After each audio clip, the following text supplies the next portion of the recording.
Hello friend, मैं अभिषेक शर्मा आपका technical classes में स्वागत कर रहा हूँ। यहाँ पे हम बात कर रहे हैं मैकेनिकल वाइब्रेशन की। जो एक प्रॉब्लम चल रही थी अभी तक, उसके अंदर अपन ने ओवर डैम्पिंग और क्रिटिकल डैम्पिंग के लिए कर लिया है। ओवर डैम्पिंग के लिए जीटा की वैल्यू 2 दे रखी थी और क्रिटिकल डैम्पिंग के लिए तो 1 ही होती है जीटा की वैल्यू। यहाँ पे अपन बात कर रहे हैं आपके सामने अंडर डैम्पिंग की, जिसमें कि आपकी जीटा की वैल्यू 0.2 दे रखी है। तो उसकी केस के लिए उन्होंने बोला है कि मुझे आपको सॉल्यूशन देना है उस डिफरेंशियल इक्वेशन का।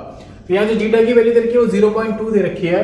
तो उस केस के लिए आपको पता है कि यहाँ पे ऊपर डेरिवेशन में आपने देखा होगा कि डिस्प्लेसमेंट के 2 केसेस निकलते हैं। एक साइन की टर्म्स में निकलता है, एक कॉस की टर्म में निकलता है। यानी कि साइन और कॉस के फॉर्म में आपके अनडैम्प्ड वाइब्रेशंस बनते हैं।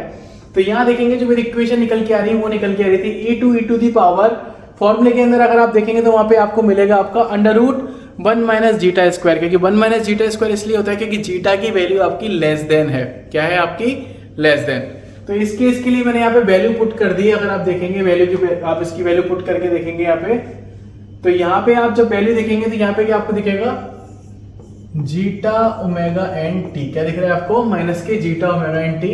जीटा की वैल्यू आपने 0.2 लगा दी। यहाँ पे जब मैं आया तो वो मैंने आपको बताया था अभी अंडर रूट 1 माइनस की जीटा स्क्वायर आप लगाएंगे। 1 के अंदर से अगर आप 0.2 घटाएंगे तो आपका 0.98 आ जाएगा।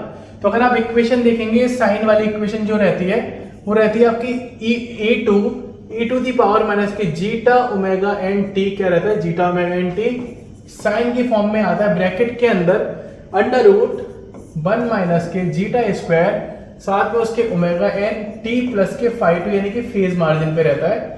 कॉस और साइन के केस में आपके फेज मार्जिन 1 और फेज मार्जिन 2 चलता है उस केस के लिए।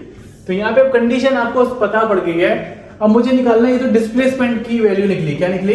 डिस्प्लेसमेंट की। अब मुझे निकालना है इसकी वेलोसिटी की वैल्यू, यानी मुझे यहाँ पे जो कंपोनेंट दिख रहा है उसकी वैल्यू निकालनी पड़ेगी। अब वो कैसे निकलेगी? सबसे पहले बात आती है, क्योंकि साइन ए प्लस साइन बी का फॉर्मूला आप लगाएंगे। ये मैं आपको होमवर्क दे रहा हूं करने के लिए। Sign A cos B plus cos A sine B का फॉर्मूला लगाएंगे तो आपको इसी तरीके से 4 कंपोनेंट मिलेंगे। यहाँ पे इसने लिख रखा है, यहाँ पे एक साइन का कंपोनेंट दिखा रखा है, एक यहाँ पे कॉस का कंपोनेंट दिखा रखा है। सॉल्व करने के बाद है ये। तो जब आप इसकी कंपोनेंट निकालेंगे तो आपको एक ये फॉर्मेशन मिलेगा, उसका डेरिवेटिव भी करना पड़ेगा। क्यों? क्या करना पड़ेगा? डेरिवेटिव। पहले साइन ए प्लस साइन बी की वैल्यू लगाएंगे, तो उसका विद रेस्पेक्ट टू डेरिवेटिव करेंगे, तब जाके ये फॉर्मेशन निकल के आएगा। इसके बाद आपको पता है जो आपकी बाउंड्री कंडीशन थी कि x is equal 0 at t is equal 0 और x not is equal a omega n, जो उसने दे रखा था एट t इज इक्वल 0, वो आपको पुट करना पड़ेगा। तो पहली वैल्यू मैंने पुट कर दी इस केस के अंदर, तो आप ध्यान से देखना। यहां पे मैंने वैल्यू पुट करी, x की वैल्यू 0 पुट कर दी। e2 मेरा ऐसे कैसा आ गया? e टू दी पावर 0 हुई तो ये 1 हो गया। साइन मेरा ऐसे ही आ गया। और यहाँ पे भी यहाँ देखेंगे ये वैल्यू मेरी क्या आ रही है? 0 प्लस फाइव, तो ये आ गया आपका साइन। तो यहाँ पे क्या किया? 0 a2 is equal sine phi 2। ये मेरी पहली वैल्यू निकली। अब दूसरी इक्वेशन की बात करते हैं अपन, जो x नोट की है। तो यहाँ वो भी सिंपल ही है। x नोट की वैल्यू मैंने लिख दी यहाँ पे a ओमेगा n, सिंपल तरीके से। यहाँ पे आप देखेंगे 0.2 आपका माइनस का आ गया, ओमेगा n मेरा ऐसे का ऐसा आ गया, a2 मेरा यहाँ पे आ गया, e टू दी पावर 0 यानी 1 हो गया। उसके बाद मेरा साइन इस तरीके से आ गया। ये वैल्यू मेरी क्या हो रही है? यहाँ पे ध्यान से देखिए 0, तो ये पूरा हट गया, 5 बचा सिर्फ। तो यहाँ पे साइन फाई 2 आ गया। आगे की वैल्यू भी बिल्कुल सेम उसी तरीके से 0.98 ओमेगा n e2, और आगे वाली वैल्यू ये 1 हो गई। कॉस आपका है ये वैल्यू 0, तो कॉस फाई 2 आ गया।